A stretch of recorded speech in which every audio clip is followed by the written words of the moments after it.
Hello. According to Michelle Alexander, the war on drugs has been an engine to mass incarceration. Drug convictions alone constituted about two-thirds of the increase of the federal prison population and more than half of the increase of the state population between 1985 and 2000, the period of our prison's most dramatic expansion.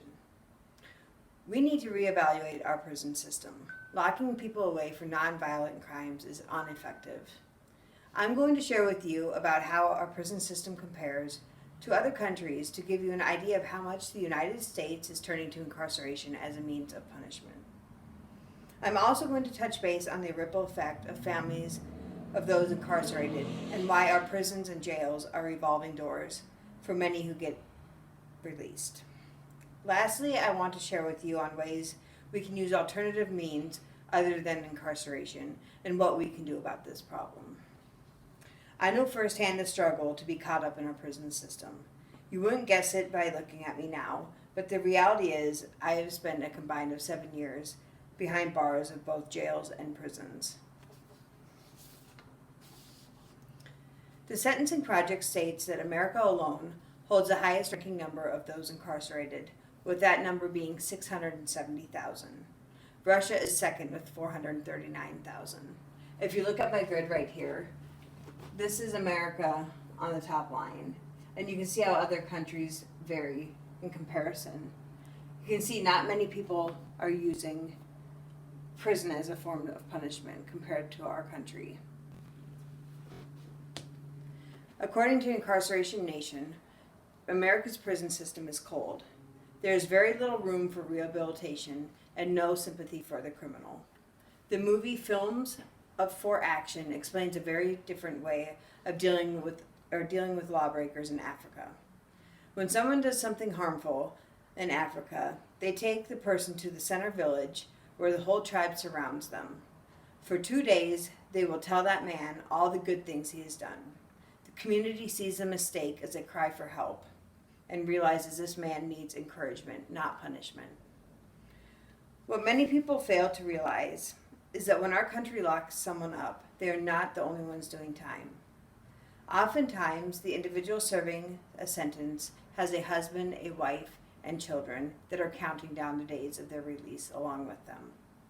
According to the Sentencing Project, in 2007, 1.7 million children had a parent in prison on any given day. One can only imagine the strain that puts on our welfare system to compensate when a parent is behind bars.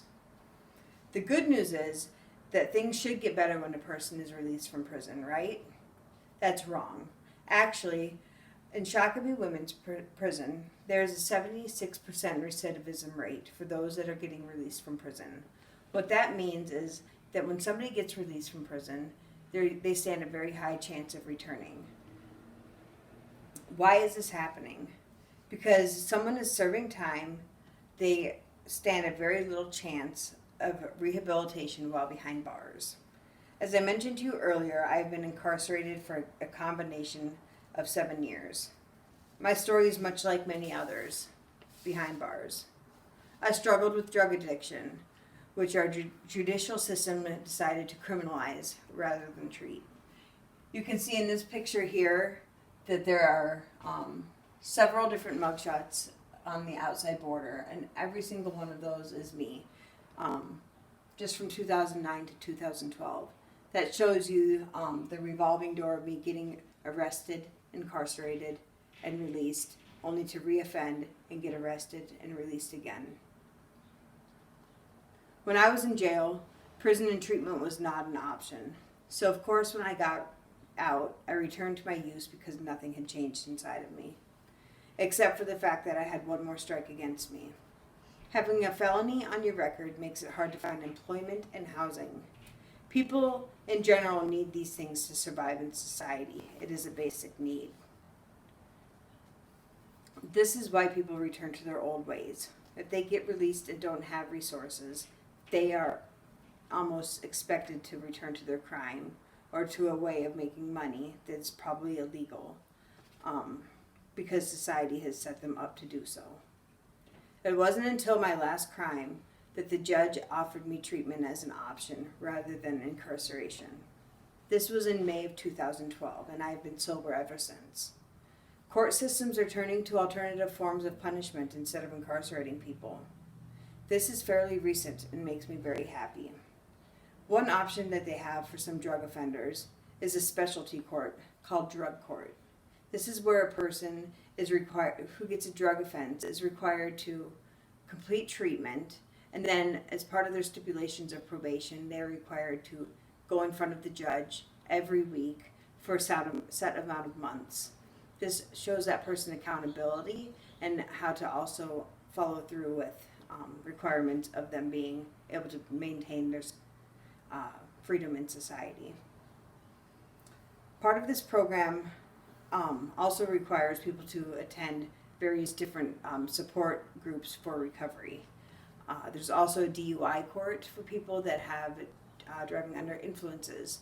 Right now our jails and prisons are being overflooded with these offenses, these people that are committing DUIs, drug offenses, very little actual violent crimes. I think that people are starting to realize that the prison system that we have right now just does not work. There is a call for prison reform and several ways that you can get involved. There is an organization called Second Chance Coalition that educates and advocates for prison. There's also Prison Fellowship, or if you go to prisonfellowship.org and go to the volunteer tab, you will see ways that you are able to get involved, and also notice that there's always opportunities available. Some of these other graphs that I have on my table has some statistics about parents in prison.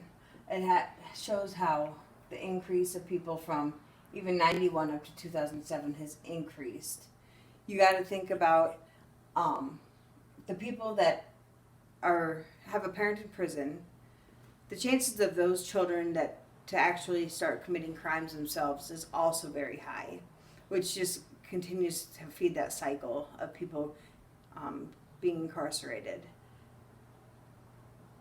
This is some more this is a grid on the youth being in jails and prisons. You'll see the increase in people, of youth that are actually getting sent to prison and that are committed to juvenile facilities. So you see that it starts very young.